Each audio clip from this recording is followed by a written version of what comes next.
Hi. So, previous వీడియోలో మనం అర్థం చేసుకున్నాం కదా! ఏఐబీ అంటే ఏంటి?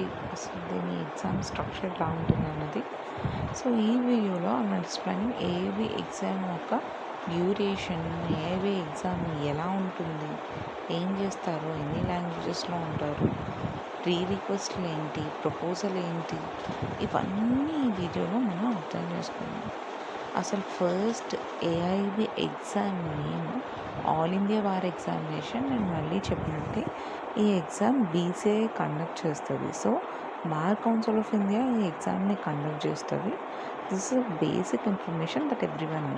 ఇండియాలో ప్రాక్టీస్ చేయాలనుకున్న ప్రతి ఒక్క లాయర్ ఎవరైతే అడ్వకేట్ అవ్వాలనుకుంటుందో, లా చదివినా, ఇక్కడ చదివినా, ఇండియాలో ఫారెన్లో చదివినా, they wanted to become an advocate, then డెఫినెట్గా ఏఐబీ ఎగ్జామ్ అనేది రాయాల్సింది. So then where the counting of practice certificate of COP వచ్చిన తర్వాత ఒక అడ్వకేట్ అనేది ఇక్కడ ఫార్మాట్ అనేది మీకు స్టార్ట్ అవుతుంది. సో మీ ప్రాక్టీస్ ద డే ముందు ఎన్రోల్ అయిన రోజు నుంచి మాత్రం కౌంట్ అవుతుంది. బట్ స్టిల్ సిఓపి వచ్చాక you will be licensed advocate అనమాట.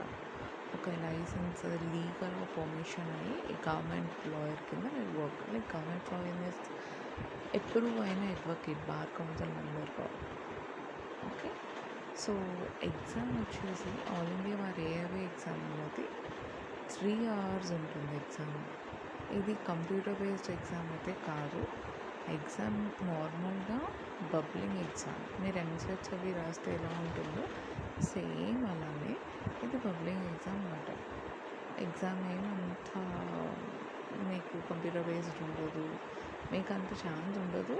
ట్రిక్ ఏంటంటే మీకు ఇక్కడ ఓపెన్ బుక్ అని మీ టైం వేస్ట్ చేయాలని అనుకుంటారు ఎగ్జామ్లో. కానీ మీరెంత తెలివిగా ఎక్కడ ఏది ఉంది అన్నది షార్ప్గా ముందే ఫిగర్ అవుట్ చేసుకుంటే మీరు ఎక్కడ ఏ వీటి దగ్గర లాగ్ అవ్వదు అండ్ బబ్లింగ్ దగ్గర మీకు టైం వేస్ట్ అవ్వదు.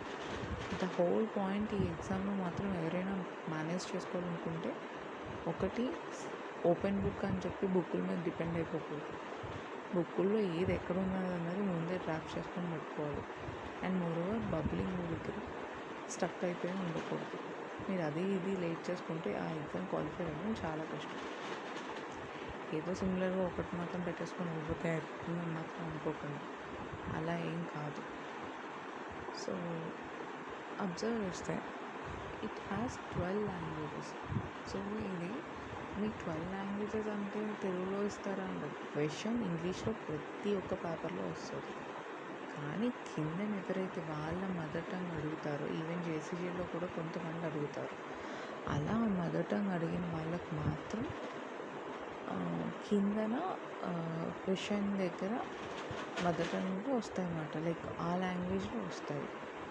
That's it. ఇఫ్ నేను తెలుగు ఆప్ట్ చేశాను అనుకోండి, తెలుగు లాంగ్వేజ్లో వస్తాయి. ఇంగ్లీష్ అంటే ఇంగ్లీష్లో. ప్రీ రిక్వెస్ట్ ఏంటంటే బ్యాచిలర్స్ కన్ఫర్మ్గా అందరూ చేసి ఉండాలి.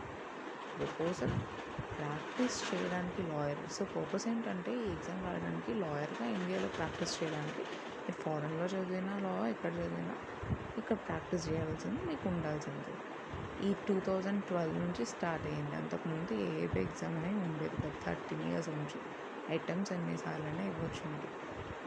బట్ మేక్ షూర్ మీరు ఎప్పుడైతే you can perfectly manage, you can do it. Thank you.